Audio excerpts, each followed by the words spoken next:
وزیرین گروپا هش ولاتن پیشکفتی داخل جوات ناونتوی کرد که پنگاون خورد و دجه خود باوجن دجی طهرانه لهمان دم آماده بن جبودان و ساندنان. سروک وزیر کندی ستیون هارپر ایران و گفک راستین جبو اولکاریا جهانی بناف کرد. ویدا خواست کرد که گرنگی بو کشه ایران بیتدان طوله زیده بو یا نتوانی گردی جناف ده. دبه تهران کریارن خون دولمند کرن یورانیوم راوستینه و قشکداری لدانستاندران اشتخاص بکه. مترسیه هی گلک مزنه. اگر زیده بونا ناوکی ببه سدام کارانین چکن ویرنگی جبو تباهی جهانه و ببه فلاکتک. خم ناکه دولت چکن ناوکی بکار بینین یان رخصتران تروریست انجام ده هر وکی خواه خراب بن. ولاتن روش آوا باوردکن ایران حول ده کوچک ناوکی آوا بگه.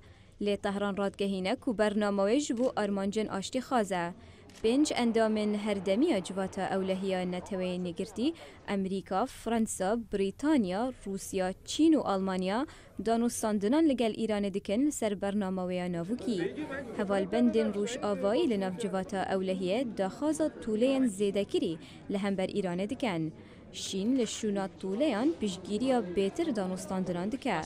وزیر دروی امریکا هیلاری کلینتون درباره پشتوانی چین جبو طوله نو هم بر ایرانه و هاد بیجه. We see growing awareness on the part of many countries. هر واده و تیگشتن للان زربه ولاتان به چین و زیاتر دبیت سبارت با درنجامکانی ایرانی چی خاون چکی ناوکی لسر سقامگیری هرمی و جهانی و لسر سرچاوکانی نوت.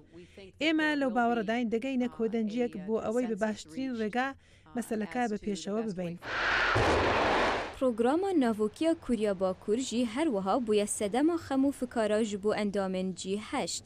سروک وزیر هارپر داخواست جب پیونگ یونگی کر به شرط و مرج وگره دانوستاندنن 6 آلی یا به چک کرنه. افراپورتاج آلیه دنگ امریکا واشنگتن هاتیه پیشکش کرن.